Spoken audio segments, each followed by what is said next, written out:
NFL, etc. 225, terça-feira, 6 de maio de 2025.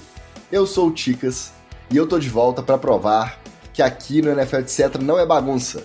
Mais uma vez, eu preciso me ausentar por motivos de força maior e isso aqui se transforma num verdadeiro pardieiro. Mas agora, acabou, tá?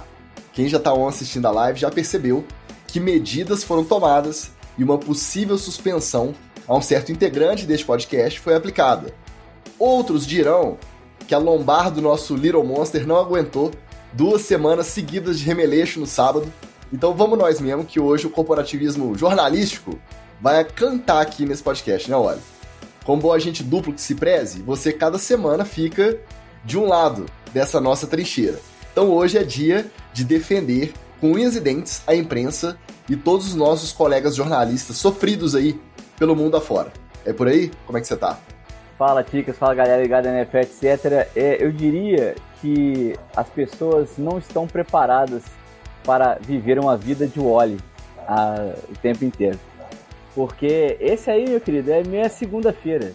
Remeleixos 1000, bundinha pra lá, bundinha pra cá, é uma terça-feira na minha vida. Hoje, por exemplo, na verdade, ontem à noite estávamos eu e a patroa aqui batendo bundinha na sala de casa, né? Então, assim, é isso. Mas a pessoa tem que viver uma vida inteira assim para chegar na minha idade, minha tenra idade, preparado. Não adianta querer começar um pouquinho depois, vindo de contusão, aí é difícil mesmo. A gente demora mais a recuperar quando passa do 4, né? É 4.1, 4.2, 4.3, já vai demorando para recuperar, né?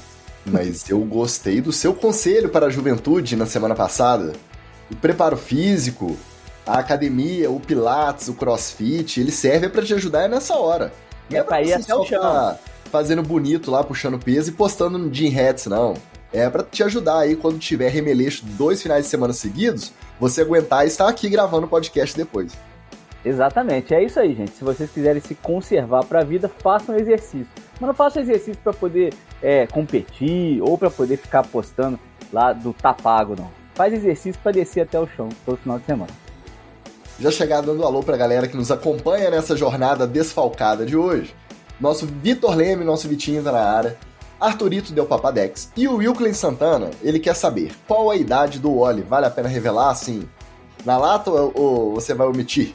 Então, olha só, eu já fiz uma combinação aqui, né? Falei com todo mundo publicamente. Esse ano o aniversário foi cancelado porque foi tomado pelo Coelho da Páscoa. Então ainda permaneço com os mesmos 4.5 do ano passado, mas era para ter feito 4.6. Daqui a pouco a gente faz 4.7 direto. Não, daqui a pouco começa a contar invertido, começa a regredir. É o Benjamin Button da NFL brasileiro.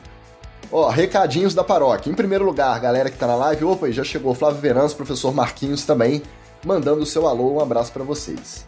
Recadinhos da paróquia. Primeiro, você que já está aí online, está percebendo que eu tô um pouco baleado, então se preparem para uma live, possivelmente com algumas chuvas e trovoadas aí. Eu saí do quentinho de um forninho elétrico e despenquei direto numa geladeira, num freezer aqui, num congelador, na Serra da Mantiqueira Mineira. Então, se preparem porque a gente pode ter algumas interrupções. O pessoal do podcast, do agregador, sofre um pouco menos, que a gente dá aquela limpadinha no áudio, mas o pessoal da live já fica prevenido que o bicho pode pegar. Você participa mandando a sua pergunta, o seu comentário, através do nosso Pixetra. Abraço, Alexandre Serpa. Pixetra, manda qualquer valor na chave nfletcpodcast@gmail.com, o seu comentário ou a sua pergunta a gente lê aqui na hora, beleza? Quer apoiar e fazer parte do NFL, etc. diretoria? Por favor, apoie no apoia.se/NFL, etc. O melhor grupo de NFL do Brasil disparado, tá? Disparado. E você ainda ajuda esse projeto a continuar acontecendo. Aviso importante, recado. Eu ia mandar no final, mas vou mandar no começo, porque no final muita gente nem ouve a despedida. Você que está inadimplente com o apoio no Apoia-se ou no Pix, dependendo da sua modalidade, tá? Por favor, faça as vezes aí, recobre a sua consciência e fique em dia, porque é a última semana que a gente vai dar essa colher de chá. Chegou na sexta-feira, quem não tiver em dia vai ser deletado do grupo, porque agora a gente já começa a planejar as nossas próximas ligas de fantasy. Tem a galera que está em dia desde sempre vai ter direito ao acesso. Não é justo alguém que não está em dia com as suas obrigações do financiamento coletivo permanecer do mesmo patamar da galera que tá fiel aí. Tem gente lá no nosso NFL de Sucesso Diretoria que tá junto e regular, adimplente desde o início, desde o primeiro mês de financiamento coletivo. Então, a gente pede encarecidamente, quem não quiser ser excluído, por favor, fique em dia com as suas obrigações. Para terminar, um abraço pro Ramon Matheus, que deixou um comentário ouvindo pela primeira vez e já gostou e já fez uma analogia ótima do draft do Shador Sanders com a contratação hipotética do Ronaldinho Gaúcho pelo Grêmio em 2011. Essa me pegou, tá? Um abraço pro Ramon. Professor Taliati, o nosso mestre, não deixa de participar, sempre mandando comentário no Spotify também. Já no YouTube, nossos queridíssimos do NFL Etc. Diretoria, Washington Ferreira e Andrew Zanforlin, também sempre marcando aquela presença e dando aquela moral. Então, nosso muito obrigado a todo mundo que nos prestigia, seja financeiramente, ou seja por comentário, seja compartilhando, seja com a moral. Vamos trabalhar, que é isso que o povo gosta. Hoje é esquema tradicional, aquelas fofoquinhas maneirinhas da NFL, divididas entre headlines, treta na TL e TD ou Fumble.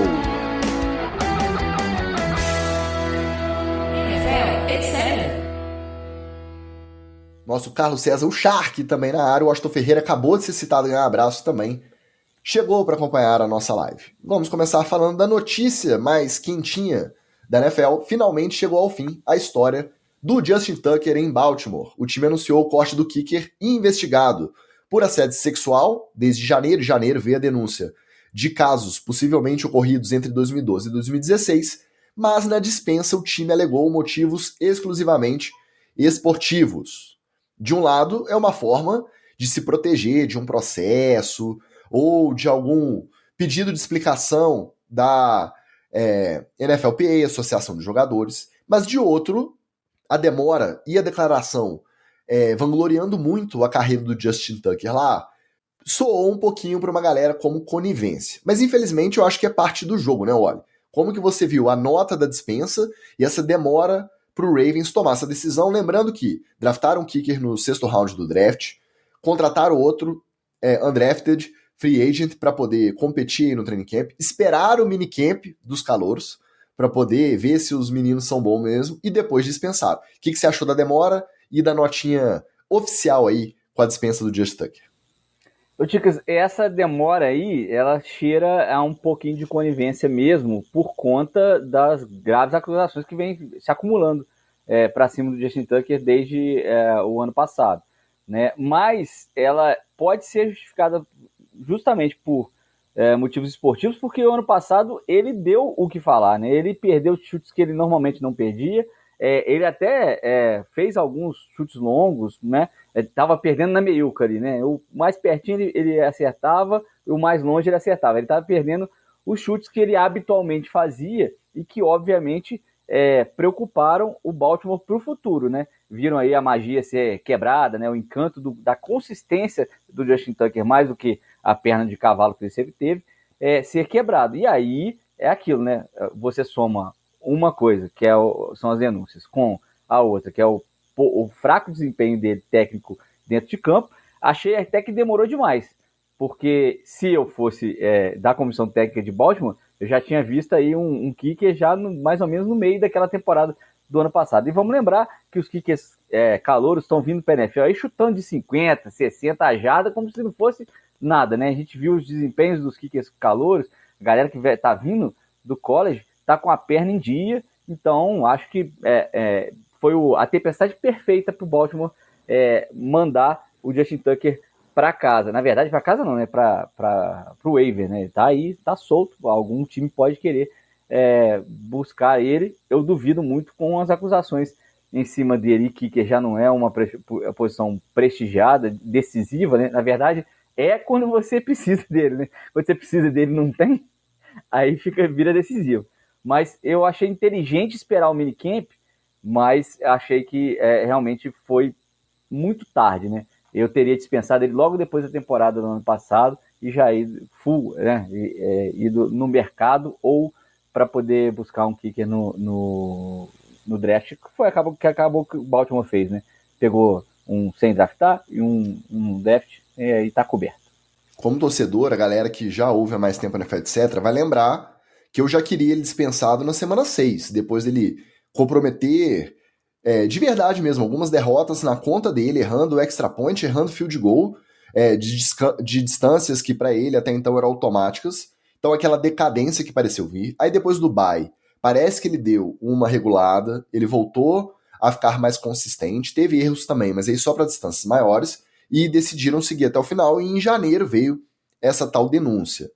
Eu, como torcedor, eu queria ele dispensado logo. Por quê? Porque a gente não quer ver nunca o nosso, pelo menos a gente, cidadão de bem de fato, né? Não o cidadão de bem que virou o meme do cidadão de bem.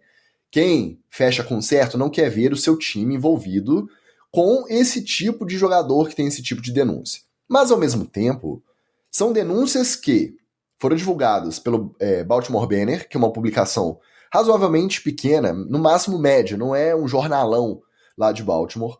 Não foi acompanhado de, nem na época nem agora, processo, seja na esfera civil, seja na esfera criminal. Então não tem polícia envolvido, não tem justiça, não tem pedido de indenização, não tem nada. Existem só as denúncias e as histórias. A NFL está investigando. Então eu entendo também, passo um pano para o Baltimore, de tomar as decisões nesse ritmo.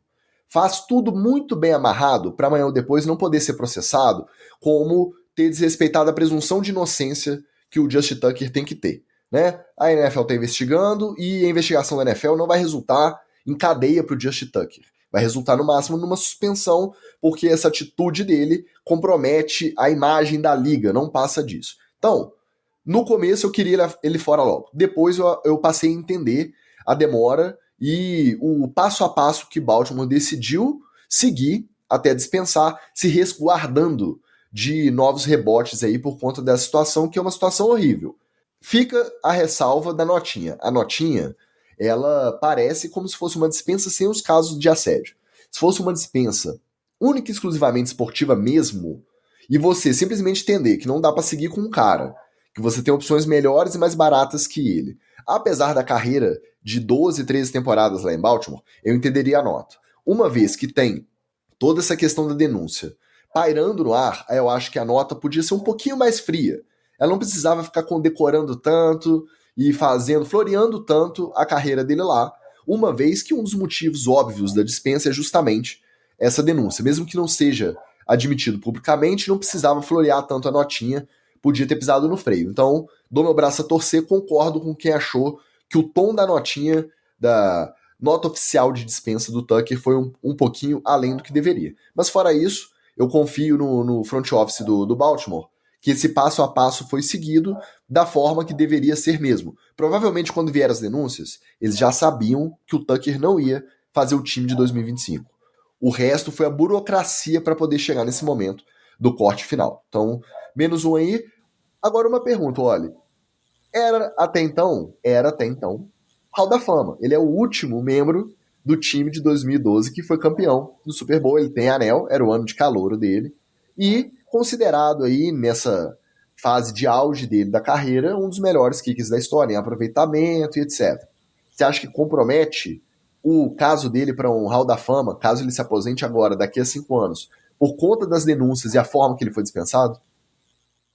Eu acho que pra gente a imagem fica um pouco arranhada. Eu não sei aí se isso vai dar em alguma coisa, né? Se essa investigação da NFL provar ou não conseguir provar as denúncias contra ele verdadeiras, acho que ele vai ficar isento dessa culpa e vai entrar pro Hall da Fama normalmente. E até depois que você entrar pro Hall da Fama alguma coisa for provada, dificilmente ele sai do Hall da Fama por causa disso. Mas é sempre um risco, né? Eu acredito que isso é uma situação muito sensível e que o torcedor de Baltimore aí, até quem é fã de NFL, sentiu bastante quando um dos grandes responsáveis por essas campanhas consistentes que o Baltimore teve e também por vencer a anel, tá envolvido com algo assim. É melhor a gente aguardar. Na verdade, como você disse, não tem nenhuma denúncia formal, não tem investigação policial, por exemplo, rolando, mas isso nos Estados Unidos é muito independente, né? Isso você pode denunciar ele civilmente e não criminal, pode fazer um acordo para antes extrajudicial. Então isso é muito volúvel nos Estados Unidos. Mas é aquilo, a NFL está investigando. Se a NFL constatar alguma coisa, acho que essa chance de Hall of Fame dele vai embora. Mas, enquanto não provarem nada, tá aí, candidato a ser até first ballot quando chegar lá, né? Ping-pong. Se ele for absolvido, assina com outro time para 2025, sim ou não? Pelo desempenho dele no ano passado, acredito que não. Não? Então você acredita que também não, se tiver uma suspensão de 3 jogos, e também que não, se ele tiver uma suspensão da temporada inteira. Você acha que a carreira dele está encerrada? Acho que é muito difícil de não ser um time que vá buscar ele do meio da temporada para frente, vendo o desempenho do seu próprio kicker cair, ou então um time que vai chegar nos playoffs e tem uma contusão, alguma coisa assim, para poder ter um jogador que já teve nessa situação de decidir jogos importantes, jogos tão grandes. Eu acho que ele não perde a perna durante esse ano, talvez até seja o tempo que ele precise para poder se resguardar, treinar, curar aí alguma contusão, lesões que obviamente todo jogador de futebol americano acumula com o tempo, mas eu acho que ele vai ser a opção, um plano B pairando aí sobre os 32 times, 31, porque o Baltimore não volta com ele, quer dizer, também não sei, né? Pode ser 32 mesmo. Eu acho que se vier uma suspensão aí de até 3 ou 4, não passar disso, meio de temporada, que você citou um contender que perde o titular por lesão, não sabe quanto tempo ele volta, eu vejo alguém assinando Justin Tucker. Pelo menos o Baltimore não corre mais esse risco, né? Bom, vamos colocar aqui uma situação hipotética. O Kaimi Fairbairn machuca lá no Houston. O Houston tá bem? Os caras vão atrás de alguém assim, de um cara como o Justin Tucker. É mais garantido do que apostar em algum calor. Porque não é só o percentual de aproveitamento, né? Que por mais esteja baixo, ele ainda pode deixar num patamar aceitável. É a experiência, né? Chutou muito jogo de playoff, chutou em Super Bowl. Então isso pesa na hora de um time tomar uma decisão. Quem são os free agents aqui? Eu tenho o Justin Tucker e eu tenho, sei lá, o Greg Zuerlein. Talvez seja mais fácil você ir de Tucker. É verdade. Felipe Bertelli, passando para o Daro Arte Sua Graça. E o nosso Anderson Zanforlin, que já citamos lá no início, escreve a seguinte mensagem. Esse gosta de ver o circo pegar fogo, né? Passando aqui para dar aquele like e assistir depois. Curioso para ver a engenharia usada para defender Tucker, Mike Green e principalmente a franquia de Baltimore. Bom, eu acho que como advogado, como doutor, nosso Andros deveria ser o primeiro a defender a presunção de inocência. Né? A gente já começa por aí. Mas não vou entrar nesse mérito não, porque como ele é apoiador que está adimplente no NFL de certa diretoria, eu vou só responder a segunda parte da pergunta dele. Eu acho que o que a gente tinha que falar sobre o Tucker tá dito. E isso respingou um pouquinho no draft desse calouro, o Mike Green, que é o defensive end, que veio de Marshall, se eu não me engano. E ele tem no histórico 2 acusações de abuso sexual. Um na época do high school ainda, e um na época do college. Da mesma forma que as do Tucker, são 2 denúncias, acusações apócrifas que não se tornaram, pelo que eu entendi, tá?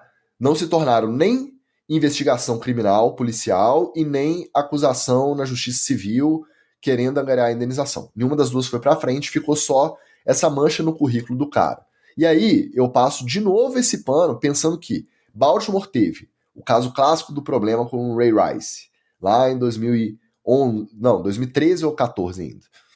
Teve envolvimento agora com o Justin Tucker e todo esse caso aí das denúncias de assédio. Eu acredito que, sendo uma franquia que tem uma organização sólida do jeito que aparenta ter, que eles não arriscariam draftar o Mike Green caso essas denúncias tivessem chance de se tornar um processo, uma suspensão, uma cadeia. Eu acho que essa investigação foi feita. É óbvio que o cara, por mais que seja talento de primeiro round, caiu por conta de ter essa marca no currículo, mas eu acho que Baltimore não se arriscaria ao ponto de se envolver com um jogador com esse histórico, com esse problema, caso acreditasse que teria que, um ano depois do problema do Tucker, lidar de novo com isso, com um calouro, que nem sabe se vai render na NFL. Você concorda com isso? Ou você acha que pode ser aquela coisa do... Igual a gente brinca do Chiefs e do Browns às vezes, contrata o cara, se ele não fizer mais nada, pode ser que o que fez pra trás não vai dar problema, e se ele for um bom jogador, vale a pena. Qual das duas versões você acha que compara mais, que se alinha mais com a política de Baltimore? Eu acho que o Baltimore tem uma política, até do episódio do Rice, mais cautelosa quanto a esses caras que têm um pouco mais de problema, né? A gente viu há algumas temporadas aí, o Baltimore não se arriscar em jogadores que têm talento, mas que têm problemas extracampo. E aí eu acho que eles fazem o dever de casa sempre, né? Você busca lá as informações e tem entrevista com a pessoa. O negócio, Ticas, é que quando, por exemplo, o Mike Green, que teve reincidência por o mesmo tema, que seria esse da violência, né? Ele tende a ser mais olhado com lupa. Isso é bom e ruim, né? Se ele já fez duas, uma terceira não seria inédita da carreira dele, digamos assim, né? E essa chegada na NFL pode mexer um pouquinho com a cabeça da criança. Se não, essas duas servem como um aviso para ele, para poder ele mudar de vida, mudar de cabeça, mudar de carreira completamente, agora que ele é um jogador de futebol americano profissional. Mas, de qualquer maneira, eu creio que Baltimore botou uma lupinha em cima do cara, e se ele cometer qualquer deslize, bye-bye para ele. Acho que é nessas condições que Baltimore drafta, né? Mas não é igual o Chiefs e o Browns, não, que vão atrás justamente dos bandidos. Nem o meu Miami. O Miami também ignora a ficha dos caras, assim, mas Miami é outra coisa. É porque cada caso é um caso. A ânsia de ser o justiceirinho de internet acaba levando a gente cai nessa também. De já querer rotular e já querer fazer troça com os times que vão atrás desses caras. Mas vamos lembrar de um caso recente. Ano passado, perto do draft, se não me engano, o Matt Araiza, que era o Panther aí que tava estourando os mocks como possível draftado, ele simplesmente teve uma denúncia, e era uma denúncia pesada, era uma denúncia de estupro coletivo numa festa da faculdade. E aí, nenhum time draftou. Até porque Panther é até pior do que um... Panther é muito pior, né? Porque é mais descartável. Mais até do que o kicker. Né? Ninguém quer se envolver e correr o risco. A investigação era policial, era criminal. E ele foi absolvido, declarado inocente da acusação.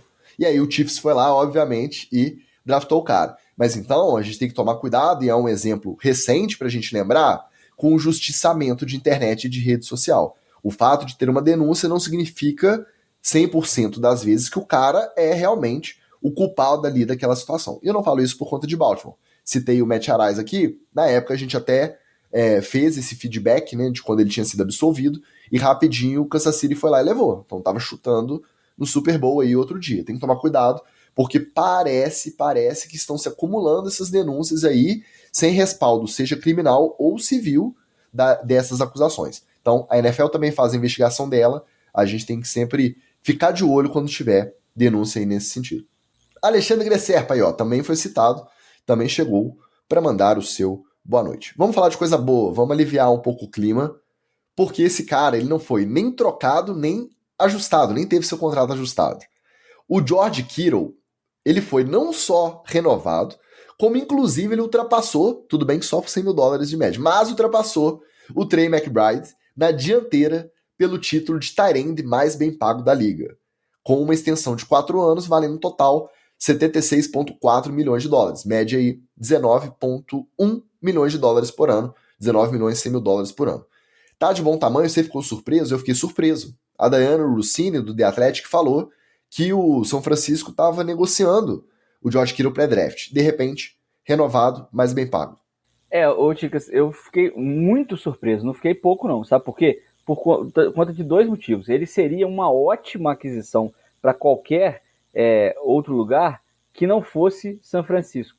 Em São Francisco ele já está marcado como um jogador que vai ser um dos símbolos dessa era do 49ers, que vai acabar sendo uma era de bons times, do quase, né? Uma era do quase lá no 49ers, e mais, ele vem da pior temporada dele de carreira com o time, dropando, não recebendo, dropando algumas bolas muito tranquilas para ele antigamente, não cumprindo alguns bloqueios e algumas funções bloqueando ali na linha, que foram fundamentais para que o 49ers não conseguisse desenvolver seu melhor jogo nessa temporada. Então, para mim, é uma grande incógnita o porquê que o front office decidiu aumentá-lo tanto, né? Não sei também se como é que é a estrutura desse contrato, a gente nunca fica esmiuçando isso, porque isso muda, né? Isso muda, na temporada que vem é outra coisa, né? Até o final, por exemplo, da temporada. Se ele for trocado, o time assume o contrato ou não, se ele for pro waiver, se ele cair no waiver aí nessa temporada ainda, se vai ou não vai, né? A gente sempre fala, tem muita pedalada nesses números. Tem muita manipulação de dinheiro para tentar preservar o cap o máximo possível. Geralmente eles colocam um bônus na assinatura grande e coloca um valor maior ainda no último ano, que é opcional, porque se cortar antes ele nem recebe. Então a gente sempre tenta pegar essa média anual só para poder estabelecer um critério, esse papo do mais bem pago.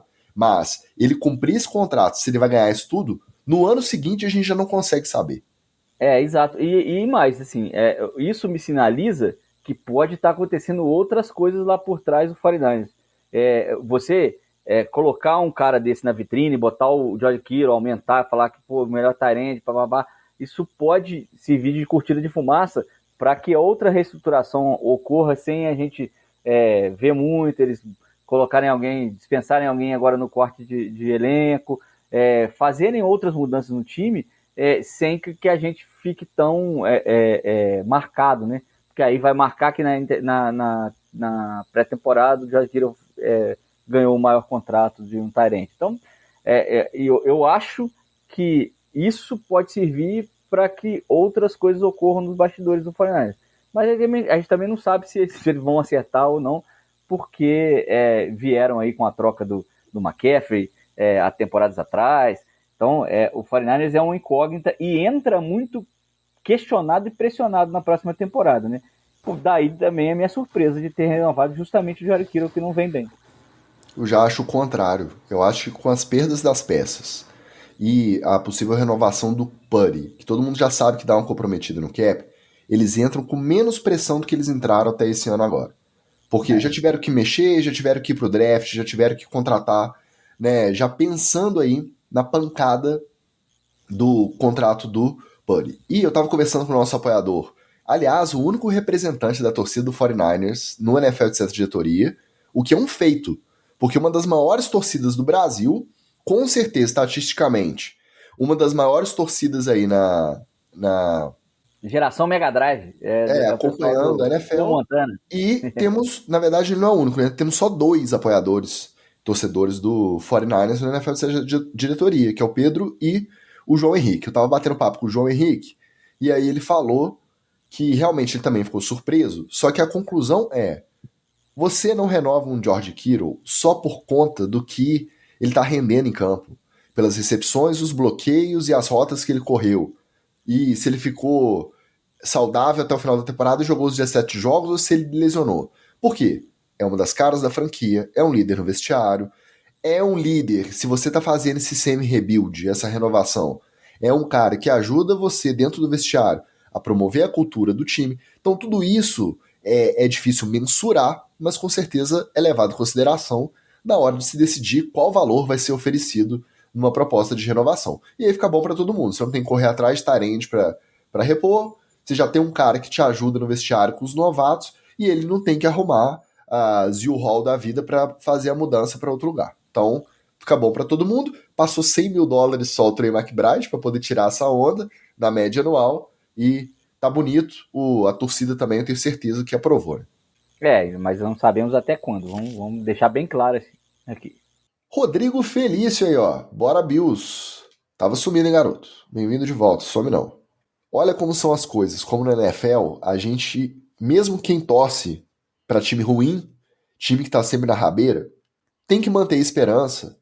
Assim como o nosso Andrew Zaforlin, que é um otimista inveterado com o Carolina Panthers dele, porque em 2 anos, o seu cenário, a sua perspectiva, ela pode mudar do avesso, ela pode mudar completamente. O Washington Commanders anunciou a construção do seu novo estádio de volta à capital federal americana, no mesmo local do antigo e outrora glorioso, o estádio que viu os Super Bowls do Washington, que viu os maiores tempos de glória na época de Redskins, no mesmo lugar do antigo RFK, Robert F. Kennedy Jr. Stadium. Vai ser criado um novo e eles voltam de Maryland estão de volta para o Distrito de Colômbia, para a capital americana. E na sequência, a NFL anunciou que o Washington será a sede do evento do draft da NFL em 2027, que vai ser realizado naquele Nation Mall. O que é o Nation Mall? Aquele parque que você vê, é correspondente da Globo News, sabe? Aquele que ela entra ao vivo toda vez. Vê o Capitólio no fundo, Casa Branca do outro lado. Nesse parque vai ser realizado o draft 2027 da NFL. O Capitão América correu em volta do Falcão. Aí me falta a referência. A Marvel, eu parei no Vingadores 1, então vou ficar te devendo essa aí. Eu tô dando a referência pra galera que é mais nova e não acompanha muito o Globo News, né? Então aquele que o Capitão América ficava batendo no ombro esquerdo do Falcão toda hora, dava uma volta, era o Nation Mall. É isso, o jovem assiste filme da Marvel e velho só assiste o Merval Pereira. Enfim, 2 provas aí. Tanto a construção de volta, que era um pleito antigo da torcida de Washington. A gente, na nossa geração, a sua menos, a minha geração, e uma geração anterior à minha, não está acostumada a ver o Washington bem. Ele teve alguns lampejos ali, mas no geral o Washington está sempre por baixo. E não, 2 provas aí, como que você revitaliza uma franquia com uma mudança de gestão, uma mudança de dono e um quarterback, um Jayden Daniels da vida. Você já está aí chegando em final de conferência e com o estádio novo de volta, que era um desejo antigo da torcida local ali da capital federal, e sediando o evento do draft, que agora também é mais uma menina dos olhos dos donos de franquia da NFL. Olha o que 2 anos não podem fazer na NFL, olha. É verdade. Vamos lembrar que só o draft do Jayden Daniels e a construção do estádio são intencionais nessa coisa. A troca de dono não foi, não. Aliás, a troca de nome também foi um pouco, bastante polêmica. Vocês sabem que eu defendo aqui o Demon Cats para sempre. Então, meu querido Washington Demon Cats podia ficar aí conhecido como a grande franquia dos gateiros da internet, mas realmente é difícil você perder completamente as esperanças com uma franquia na NFL. Só a gente do Miami que a gente consegue perder a esperança a gente renova a perda de esperança a cada temporada. Mas isso prova que esse sistema funciona, né? É um sistema que promove quem está embaixo e dificulta um pouco mais para quem já está em cima. Tem uns outros sisteminhas, assim, inclusive sociais, que fazem isso, mas o pessoal vai falar aí que é comunismo, essas coisas assim, então melhor a gente parar por aqui nessa conversa.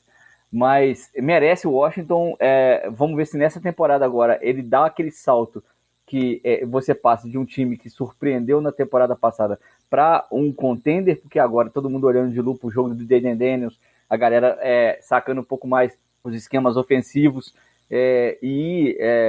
do Kingsbury e vendo se adaptando um pouco mais ao jogo, tanto no ataque quanto na defesa do Commanders, fazendo eles sofrerem um pouco mais com algumas falhas que demonstraram na temporada passada. Essa é a temporada de dar aquele salto. E falando um pouquinho do draft, se o draft arrastou multidão em Green Bay para poder ficar lá lotou o lugar, lotou o estádio, lotou a cidade inteira. E em Washington vai ser um negócio de maluco, né? Como é que consegue ser? Eu não sei, porque eu nunca estive em Washington. Você tem mais experiência nisso do que eu, né, nos Estados Unidos. Como é que eles conseguem? Vai cercar a praça? Vai ser um negócio completamente público? Eu não tenho nem ideia de como é que se realiza um draft ali, porque ali obviamente tem jeito de cercar, porque óbvio em frente à Casa Branca você tem que ter como cercar. Mas vai botar a Guarda Nacional para poder fazer a segurança? Como é que é isso? Muito provavelmente, né? Eu também não conheço lá pessoalmente, mas o que não falta ali é membro e agente de segurança para poder promover um cercadinho. E os caras gostam de cercadinho? Meu amigo, ali vai ser uma festa, né? E um outro detalhe só desse anúncio é que ele foi feito, o do draft, né, no caso, foi feito oficialmente com Roger Goodell e Josh Harris, o novo dono do Commanders, na Casa Branca, com o presidente Donald Trump fazendo o anúncio. O Trump, que até ano passado estava xingando o Goodell por conta da promoção de minorias, os racism nas end zones. Então, o Josh Harris também. Já foi, inclusive, dono de liga concorrente, né? Isso, ele tá sempre cornetando o Goodell, ele tava cornetando a NFL inteira, que não tinha draftado o Shador até o terceiro round. O Trump estava comentando isso. E o Josh Harris também já fez críticas públicas, apesar de que ele doa para as duas campanhas, né? Ele doa para republicano e doa para democrata também. Perde, ele só joga para ganhar. Tô falando isso só pra gente lembrar que por mais que você tenha o seu lado, a gente tenha o nosso lado, na hora da bufunfa, do fazer rir ali, todo mundo aperta a mãozinha um do outro, dá entrevista junto sorrindo. Não existem inimigos, tá? Para os interesses políticos e financeiros em comum. Fica só essa dica aí pro pessoal de Washington e pro pessoal dos outros times também. Flávio Escolástico, alô moçada, boa noite, Flavião. Seja muito bem-vindo. Para terminar, acho que é uma notícia muito triste, que passou meio batida, e você vai poder falar melhor, Wallace, porque quem acompanhou college, quem acompanha college e acompanhou a temporada 2023, vai ter até mais referência. Eu não acompanho, mas eu ouço muita gente que acompanha, e a notícia foi a seguinte: a gente sempre comenta que qualquer jogador de futebol americano, principalmente quando a gente está falando de negociar contrato, todo mundo está sempre a uma lesão de se aposentar. Só que no dia a dia a gente está vendo o jogo, torcendo pelo nosso time. Às vezes tem um safety reserva, um cornerback reserva, que machucou e nunca mais entrou em campo, seja do seu time, seja de outro, e você nem fica sabendo. E aí na semana passada, o ex-quarterback de Florida State, o Jordan Travis, anunciou a aposentadoria definitiva depois que ele tentou se recuperar de uma lesão. Ele teve uma lesão feia, justamente no hip drop tackle. Lembra da polêmica? Pois é, ele lá no college teve essa lesão e desde então ele tentou se recuperar e não conseguiu. Na época, ele estava no auge, ele teve uma temporada assim absurda em Florida State. Inclusive, 2023, a sua lesão foi o que gerou a maior polêmica no college football, porque depois que ele lesionou, mesmo com o retrospecto ótimo, Florida State não foi escolhida para participar dos playoffs do futebol americano universitário, que na época eram só 4 times, se eu não me engano, né, olha? Agora passou para 12, mas na época eram 4. E aí a polêmica foi isso: o time ajudou a chegar lá com um retrospecto incrível, mas como perdeu seu quarterback por uma lesão muito feia, ele não foi escolhido para participar dos playoffs. Aí chegou o draft do ano passado, 2024, os Jets decidiram investir uma pick de 5º round para apostar que o Jordan Travis se recuperaria da lesão e poderia ser o futuro aí, franchise quarterback lá em Nova York. Só que aí ele tentou, fez toda a reabilitação depois da cirurgia e os médicos recomendaram mesmo que ele abandone os campos e não volte a jogar. Aí você que acompanhou melhor, você vai poder falar sobre potencial, né? Eu só sei de ouvir falar. Só que de qualquer forma, é muito triste ver um moleque, um cara de 24 anos, que se aposentou sem conseguir, pelo menos, pisar e jogar um snap na NFL. Esse esporte é muito brutal. No dia a dia, a gente meio que esquece ou deixa passar batido, mas é brutal demais, né, olha? O futebol americano, ele tem essa, digamos, essa armadilha, né? Você pode, tanto quanto disse, sozinho, né? E essas contusões são muitas. Torce no tornozelo, tem estiramento na coxa, a famosa corda do presunto que a gente sempre fala por aqui, até joelho, né? Muita discussão sobre piso também, a mesma discussão que estamos tendo aqui no Brasil sobre futebol da bola redonda, sobre gramado sintético ou gramado natural. Eles têm nos Estados Unidos, falam que tem incentivo de lesão, algumas lesões que ocorrem, principalmente nos ligamentos cruzados dos joelhos dos jogadores, são atribuídas aos gramados artificiais. Há um movimento para isso.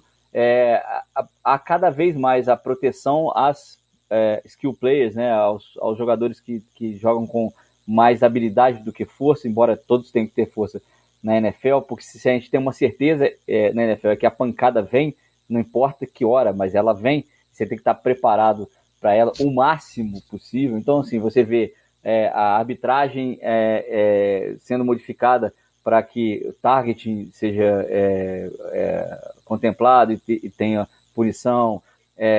Jogadores indefesos, quando um wide receiver levanta os dois braços para poder pegar na bola do tackle na costela, é falta. Os quarterbacks cada vez mais protegidos até chegar ao inimaginável de tentar fazer com que uma pessoa de 120 quilos simplesmente pare no ar e não caia em cima do quarterback depois dele já ter se lançado para cima dele. E agora chegamos, né, às últimas grandes mudanças na regra, foi a proibição do hip drop tackle. O Jordan Travis participou dessa discussão de uma forma ruim, porque foi uma lesão horrenda, a perna dele vira em umas 3 posições. O Ticas não gosta de ver essa Eu não cena. vi até hoje. Até hoje. Essa aí, eu já sabia da gravidade pelo que a galera comentou, essa eu fiz questão de não assistir. E o Travis, ele era tipo um talento, vou comparar com esses que chegaram ultimamente na NFL.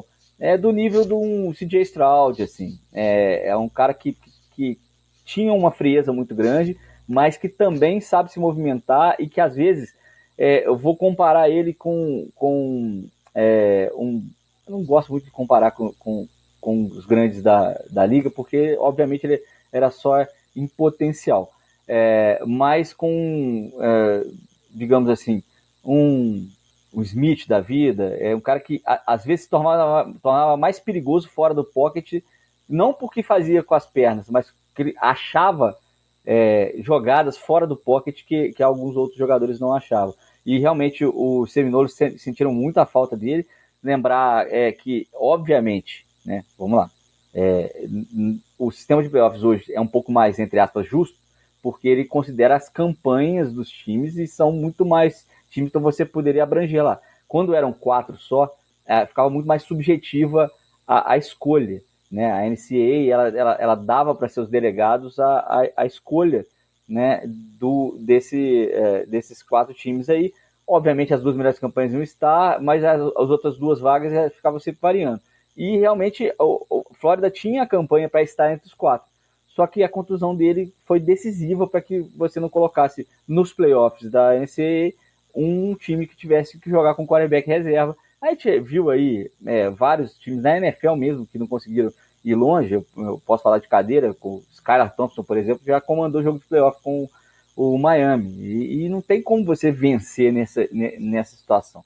Ainda mais no college, que a diferença entre as grandes powerhouses, né, as grandes campanhas, estão basicamente naquela pecinha que está atrás dos gordinhos ali no pocket. É triste ver que ele tentou se recuperar e não conseguiu, e tomara que ele encontre a força para poder se manter no esporte, né? Quem sabe um técnico de quarterback, algum auxiliar técnico consiga alcançar. Embora eu acho que agora, e aí dando uma de Magal aqui, o que vai bater nele é o luto mesmo, né? Ele vai ter que se afastar um pouquinho mais do jogo que ele amou e praticou a vida inteira, repensar as suas escolhas, para quem sabe voltar um pouco mais forte ali para a sideline. Mas ele deve estar, realmente a cabeça dele deve estar um trevo agora. Eu não consegui jogar, nem que seja, por exemplo, a gente tem em Baltimore o caso do Zach Orr, que ele era um linebacker e a carreira dele foi curtíssima, acho que foram 3 ou 4 anos, uma lesão no pescoço e foi forçado a se aposentar. Ele sentiu o gosto, ele jogou, né? Ele tem o vídeo para mostrar para os filhos, para os netos depois, que ele estava ali, ele participou de campanhas positivas do time e ele já migrou direto para assistente técnico e com 31 anos ele já foi para coordenador defensivo. Só que ele sentiu o gostinho. O cara que é impedido, mesmo draftado, e não pisa, eu acho que bate mais pesado. Mas boa sorte pra ele aí no que ele decidir fazer, né? Tomara que se encontre. As declarações dele para pro site, né? A imprensa são foda. Tô lendo aqui, ó. Dei tudo de mim ao processo de reabilitação, mas apesar de todos os esforços, minha perna nunca respondeu como esperávamos. Então, assim, fisicamente ele não conseguiu desempenhar. Não é nem que ele não conseguiu lançar mais a bola, não conseguiu mais... ele não conseguia se mexer dentro de campo. E aí isso deve ser bastante frustrante. Brutal. Bom, mais uma vez a gente fica na montanha-russa, né? Primeiro a gente dá uma pesada, agora vamos aliviar o clima, mas vamos passar pro próximo bloco. Bora de treta na TL.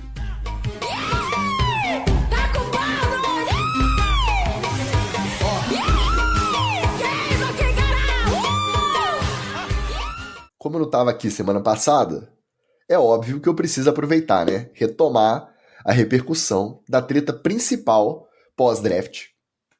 A NFL multou o Atlanta Falcons em $250 mil e o coordenador defensivo do time, Jeff Ulbrich, em $100 mil pelo vazamento do número do telefone do Shedeur Sanders, que resultou naquele trote através de um amigo do filho do treinador. Porém, alguns membros da mídia americana alegam que a NFL também tem culpa nesse cartório, porque o e-mail com o contato atualizado do Shedeur Sanders para receber lá a ligaçãozinha do draft foi disparado para muito mais gente do que deveria.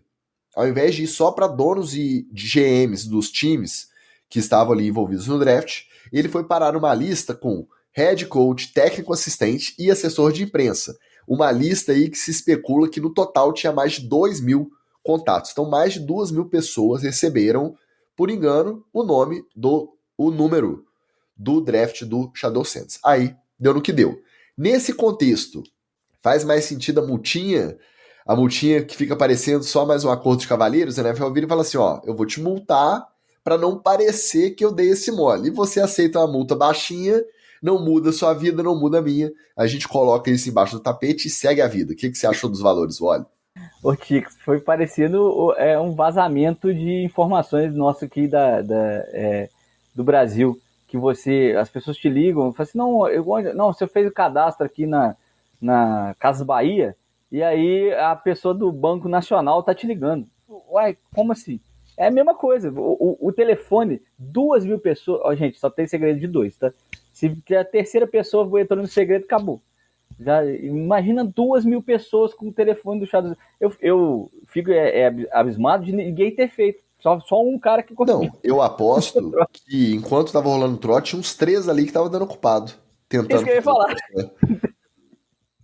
Exatamente. Aí é o melhor você atender o primeiro trote, que você já vai cair já. Mas falando sério agora, realmente a multa fica bem parecida com um acordo de deixa isso pra lá, não vão comentar aqui do meu erro também não, mas realmente fica ridículo, né? A entidade que acabou disponibilizando os dados do companheiro Shedeur que devia ter feito um meia-culpa, né?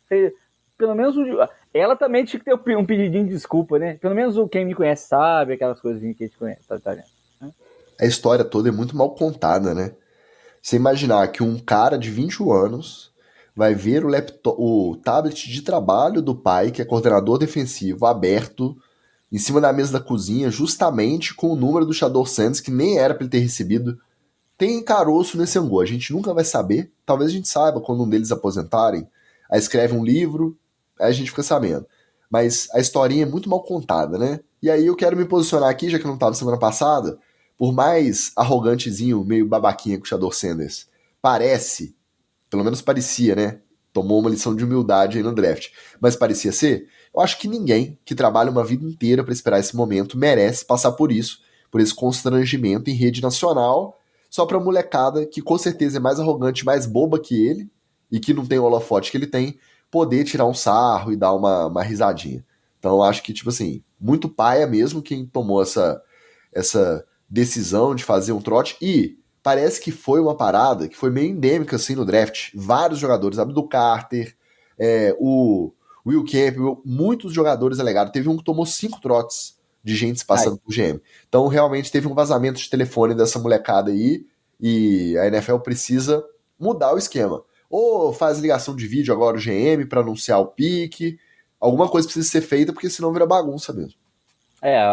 Parece que o pessoal passou na Uruguaiana lá e comprou um CDzinho de contatos, né, vazados da NFL. Né? O único trote que eu respeito é o trote do Munsal, tá?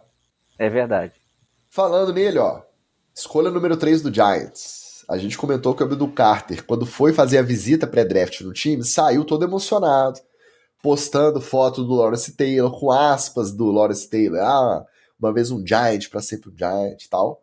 E aí acabou que depois de draftado, na escolha número 3, ele decidiu pedir justamente pro Lawrence Taylor que ele pudesse usar o número 56 aposentado por essa lenda aí, um dos melhores defensores da história que já pisou no campo da NFL. E o Lawrence Taylor não pensou 2 vezes. Negativo. Você escolha seu próprio número e escreva o seu próprio legado. Ó, meus parabéns pro Lawrence Taylor, tá? Porque normalmente o cara, não, tudo bem e tal. Não, negativo. 56 é meu, tá aposentadinho, vai continuar pendurado lá no estádio, ninguém vai usar em campo não. Aí, não satisfeito com essa primeira negativa, O Abdul Carter foi atrás de uma segunda. Pediu o também aposentado número 11 do ex-quarterback Phil Simms, quarterback campeão, com um dos melhores aproveitamentos aí da era do Super Bowl, campeão em cima do Denver Broncos, eu não vou lembrar o ano, e também deu com a porta na cara. Esse aí parece que o Phil Simms queria ceder o número, tava de boa, quer usar o 11, usa, só que a mulher, a filha dele, viraram e falaram assim, negativo, nada de ser boa praça, esse número tá aposentado por um motivo, você é campeão do Super Bowl nessa franquia, você escreveu sua história, não vai dar pra um calouro aí que você não sabe se é merdeiro, o que ele vai fazer, o 11 continua aposentado. Aí depois de tanta rejeição, será que agora ele vai tentar o terceiro?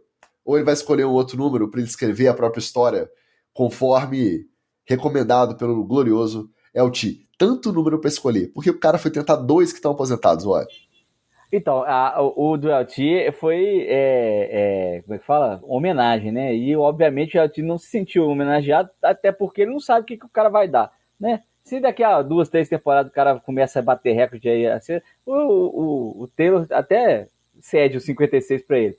E a 11 é porque ele jogou, né? O Abdul Carter jogou com a 11 durante o college inteiro. Tem essa mania aí de pass rusher jogar com a 11 por causa do Micah Parsons, né? O Micah Parsons surgiu como um fenômeno lá atrás no high school, e aí a galera mais nova que ele, que seja 1, 2 anos, acaba puxando aí essa coisa de vou jogar com a 11, igual o Romário, né? Assim, vou jogar com a 11 por causa do Romário.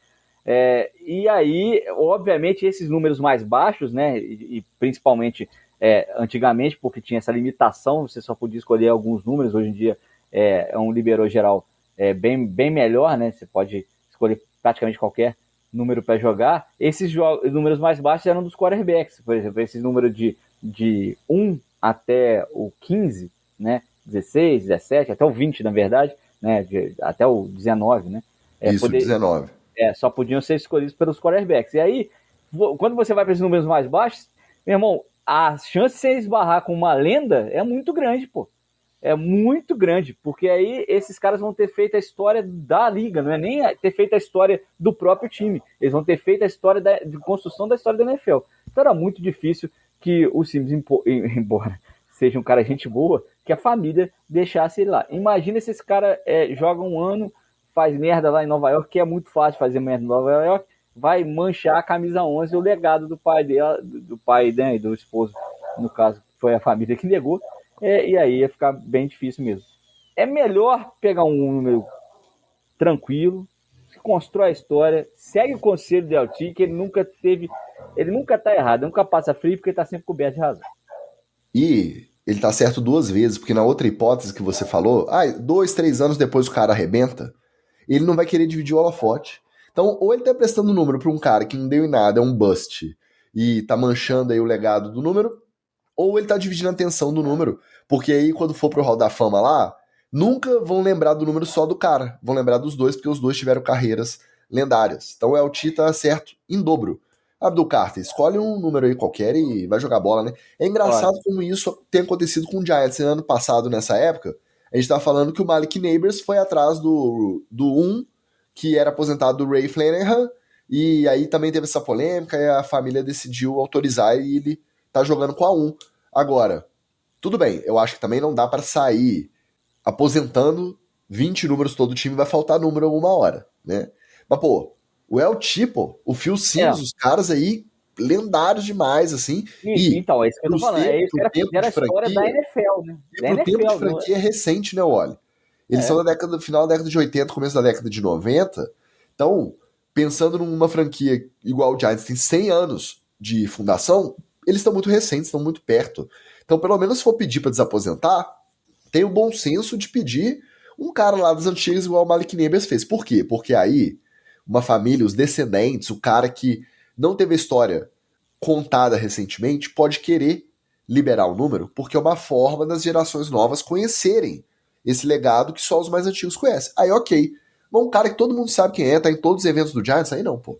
Dá pra ter um equilíbrio aí nesse pedido. Tá aqui o seu Anderson Brown aqui falando que como é que é? Pass rusher do Giants, maluco das ideias, e que Abdul Carter vai pegar 13, que é talentoso e malo. Boa. Vamos ver, agora tá todo mundo curioso pra ver. E alô pro Carlito também, nosso Carlos Miller, passando pra deixar o like e escutar mais tarde. Valeu, Carlos. Agora, uma das histórias mais estranhas para draft acabou de ganhar contornos ainda mais inusitados na semana passada. O Derek Carr decidiu usar uma parte do seu tempo no púlpito da igreja evangélica que ele frequenta lá em Las Vegas para criticar a imprensa em geral e criticar... Peraí. Vamos parar nessa parte. Púlpito, igreja evangélica, eu parei de escutar aí.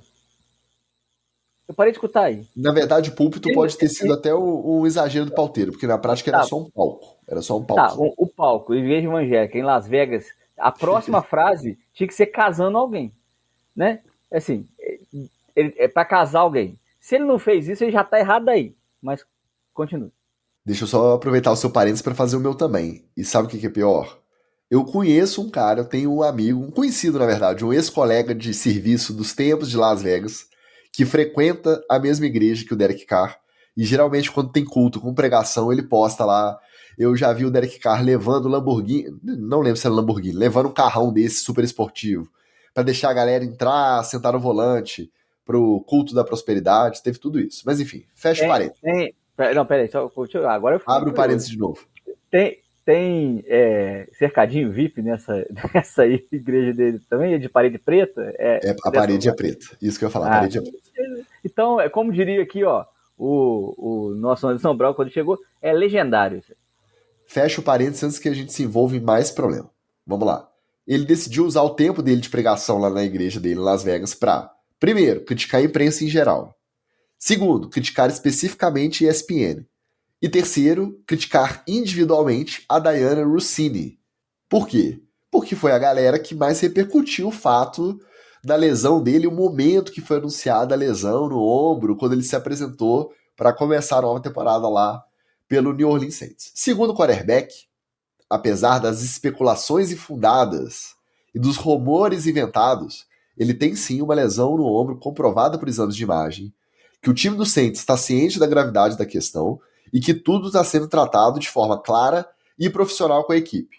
Qualquer especulação além disso é invenção da mídia e que ele não entende por que na era das redes sociais todo mundo precisa ter uma opinião, por que mentem sobre ele, que nenhuma dessas vozes deveria ser ouvida, apenas a voz de Deus. Agora, será que ele não percebe que trazer isso para dentro do culto não comprova justamente que ele próprio está ouvindo todas as vozes aí sobre o problema, a polêmica, e não só de Deus? Se ele tivesse ouvido só de Deus, ele não estava lá no meio do culto fazendo crítica à imprensa. Então vamos aproveitar que a gente está só entre jornalistas aqui hoje, não tem ninguém para ficar passando pano pro Derek Carr.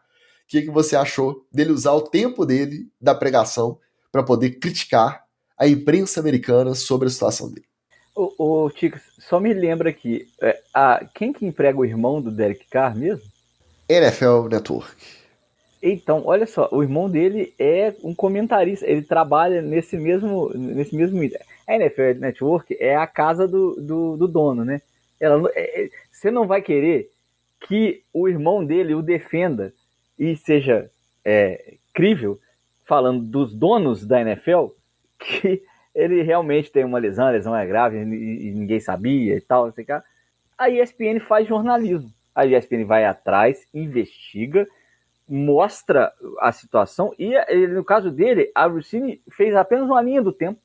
Ela nem foi tão profundamente como ela costuma ir em reportagens mais complexas e investigativas. Ela só trouxe à tona a curiosidade, né, de o Derek Carr ter saído no ano passado, aparentando estar, entre aspas, se recuperando, né, mais saudável, e trouxe isso à baila para o início dessa temporada. Agora, o Derek Carr precisa ver que ele vive nesses tempos. Ele não está na Galileia de Jesus.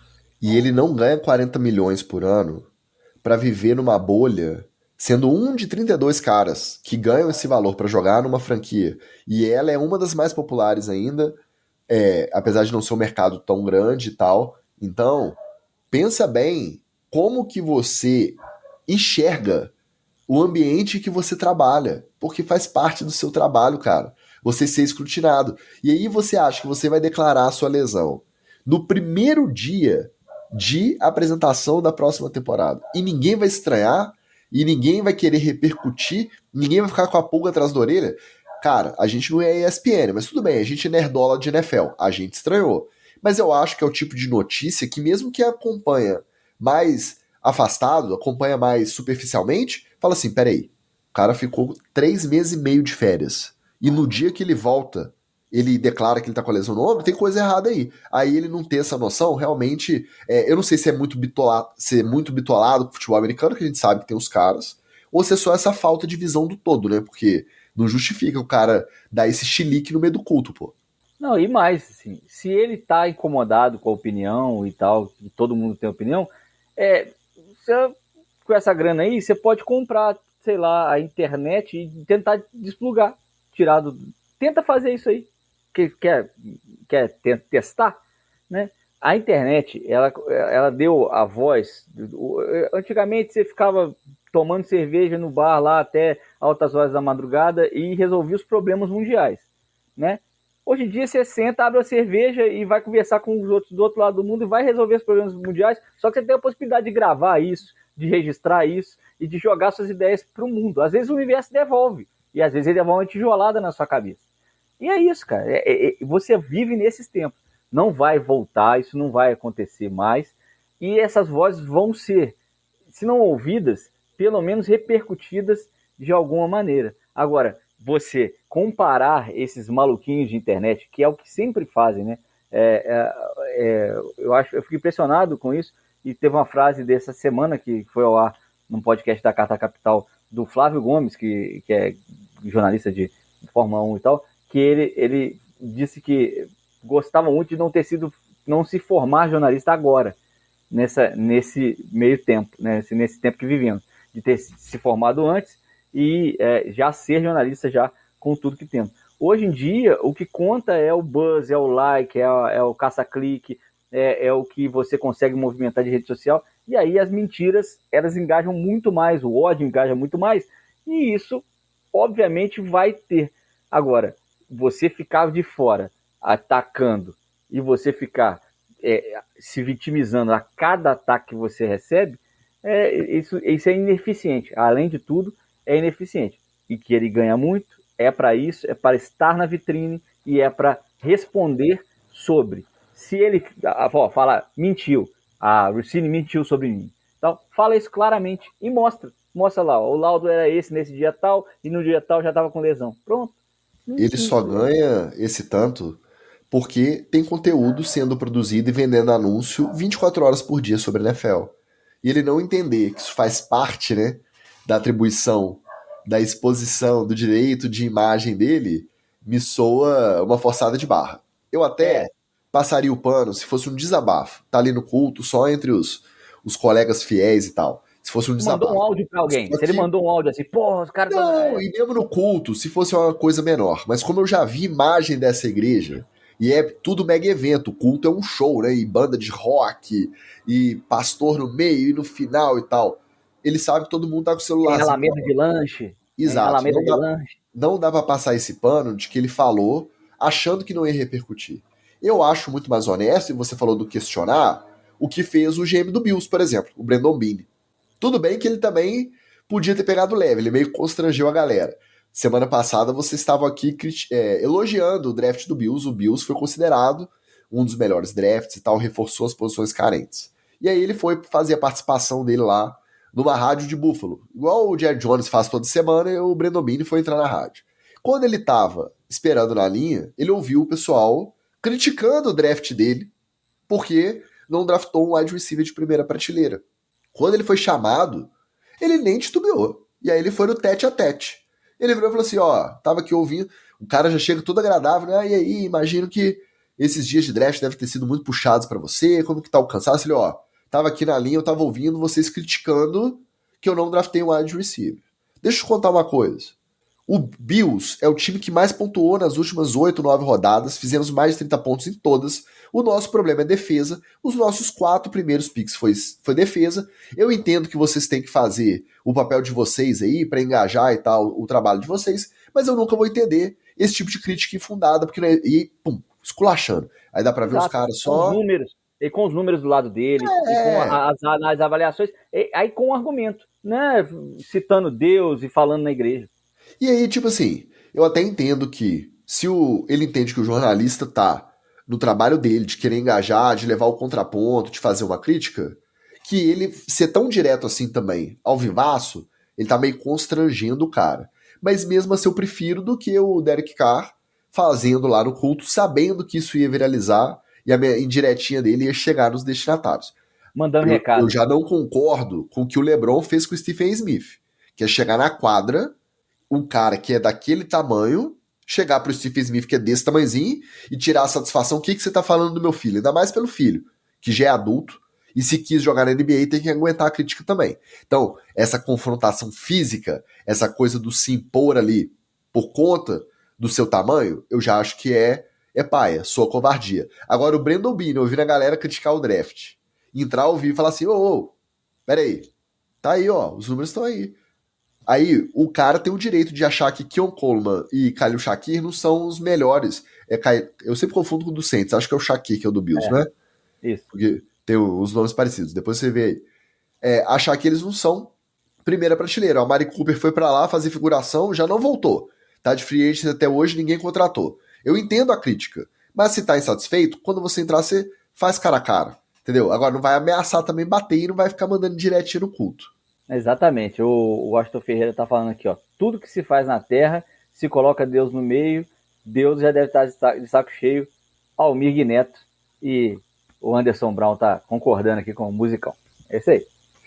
Com essa parafrase, a gente pode seguir para os finalmente. Você não tem mais nada que ser dito depois dessa aula poética do nosso Almir Neto através das palavras do teclado de Washington Ferreira. Para encerrar, vamos com ele. Bora de TD ou Fumble. Acertou a miserável.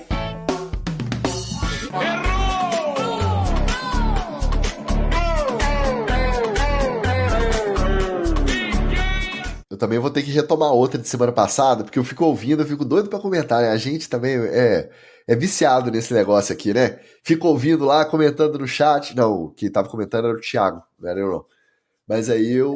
o Libertador da América. Libertador de um país aí qualquer da Central América. Mas não tem jeito, essa vai ter que voltar. Mais um pitaquinho sobre a treta que vocês comentaram muito bem. Sobre a preocupação aí. A família agora já tá preocupada com o tio Bill, com o Bill Belichick. Faça um sinal com a mão. Totalmente capacho da namorada novinha, que tudo indica que tá se tornando cada vez mais tóxica e controladora do velho.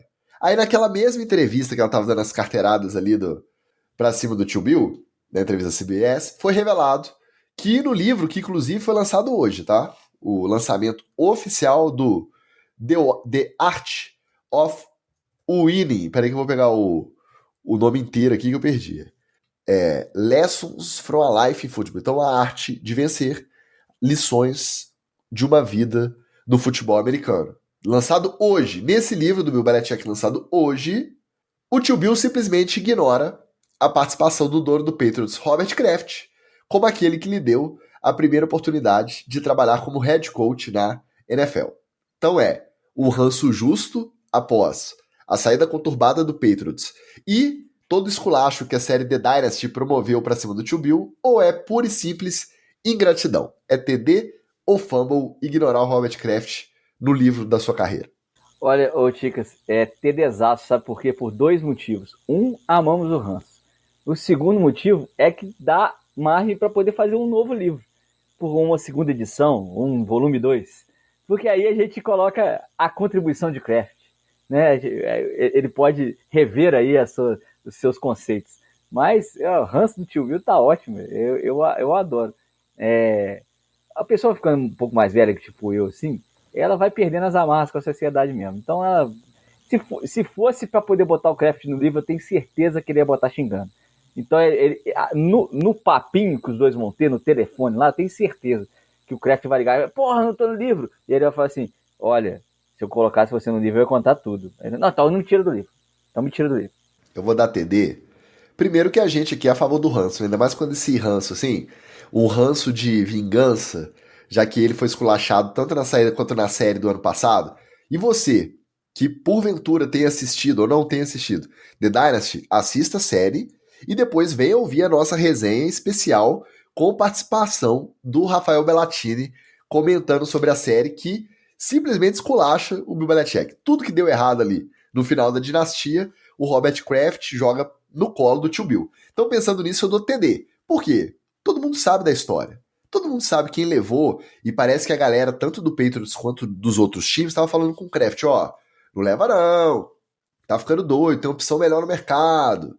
O velho parece que é maluco, na época ele nem era tão velho, né? O cara parece que é meio maluco, tal. E o Robert Kraft foi e bancou a contratação do Bill Belichick. Todo mundo sabe dessa história. Então, ele ignorar no livro por puro e simples ranço vingativo, pô, tem desastre, tô com o tio Bill nessa. Na empolgação pós-draft, aí ó, alô, Lelinho. Na empolgação pós-draft, o novo quarterback, escolha de terceiro round do Seahawks, o Jalen Milroe, disse que durante a sua entrevista oficial com o time ali, nas etapas pré-draft, alguém disse que o considerava o melhor quarterback dentre todos da turma de 2025. Ao ser questionado sobre essa declaração na coletiva, o GM do time, o John Schneider, foi direto e reto e disse que se alguém falou, esse alguém não foi ele. Sinceridade total desmentindo seu novo funcionário. É TD ou fumble? Não, essa aí eu vou dar fumble, porque, coitado, do menino já... Ele tava empolgado, né? Ele tava lá no céu e tal. Aí agora ele vai chegar no camp de calor e tal, lá embaixo, cara, botou um menino que pode ser até que seja seu titular. Você não sabe ainda quem é que vai estar lá under center no primeiro jogo da temporada. Vai que é o menino que tem que pegar esse legado, esse pepino aí para poder lançar, esse porco para lançar. Então, você obviamente dá uma baixada de bola no menino, mas você tem maneiras de fazer. Fala assim, ó, não fui eu. Não fui eu que falei. Então, se o GM não falou, quer dizer que ele não acha, né? E aí o menino já vai sem moral, por quê? E outra, é mais fácil, tô contigo, em homenagem à ausência do Magal, estou concordando em todos os TDs ou fumbles aqui, tá? Tô contigo, acho fumble, porque dá pra você falar a mesma coisa também sem virar e falar assim, não, se alguém acha isso, não fui eu, não acho isso não. Entendeu? Você dá meio que uma esfriada no moleque. E além... Se completar assim, né? Inclusive gostaria de ter draftado o Ward, ou então... Não, e outra, cara, se ele é perguntado, se ele pode virar e falar assim, nós sabemos o cenário dos quarterbacks da turma de 2025 e infelizmente por conta da boa campanha do ano passado não estávamos posicionados para os prospectos de maior hype aí nesse início. Ao mesmo tempo, traçamos toda uma estratégia porque desde sempre acreditávamos no desenvolvimento do Milroe e nesse ponto ele tem a razão porque ele pode não ser o produto finalizado hoje, mas acreditamos que dentro de pouco tempo ele vai ser. E aí, cara, se o moleque entra e estoura, e ele se torna realmente o melhor quarterback da turma, você sai com a moral. Então você, além de não constranger seu novo funcionário, você ainda tira uma onda de visionário. Pô, eu vi lá. Igual aconteceu, o Russell Wilson também foi uma pique de terceira rodada. E aí, ó, chegou no training camp, comeu a bola, demitiu o Matt Flynn e assumiu o titular. E no ano seguinte já tava disputando o Super Bowl. Entendeu? E, Ticas, tem aquela palavrinha mágica que o Batata adora, né? Viu o potencial. Então o que custa você dar uma passada de pano, né? Vou de fumble. Não precisava...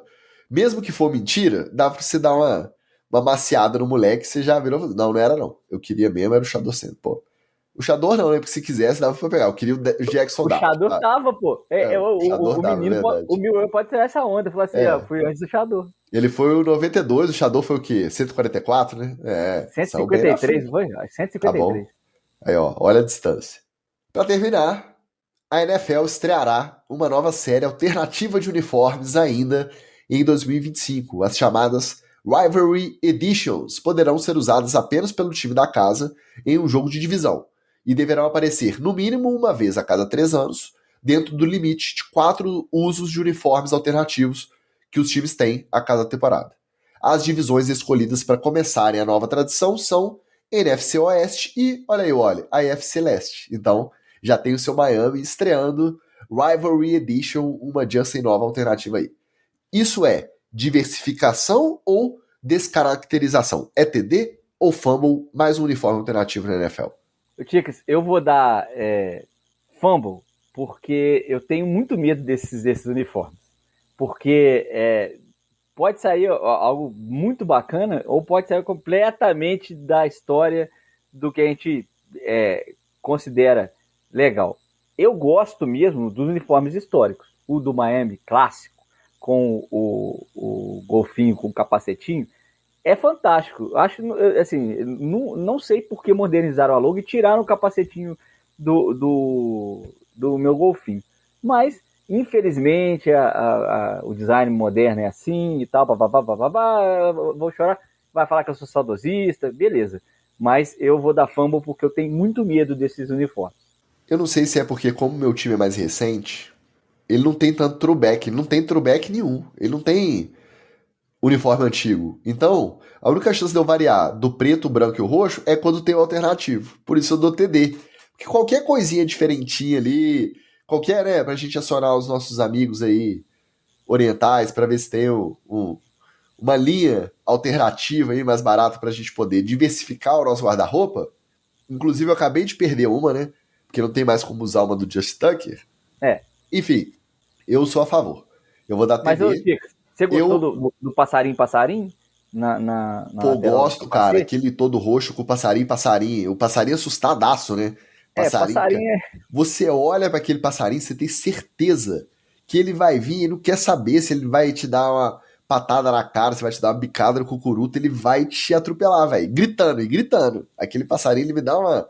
O outro não, o lateral, que é o corvão lá, é tipo... Tá muito melancólico, o Edgar Allan Poe mesmo, aquele corvão mais, né? Pô, aqui, tenho que fazer, sacou? O passarinho frenético, pô, eu sou fã, tá? Desses todos aí, eu gosto mesmo, assim, o que eu acho que eu mais respeito é o do Buccaneers.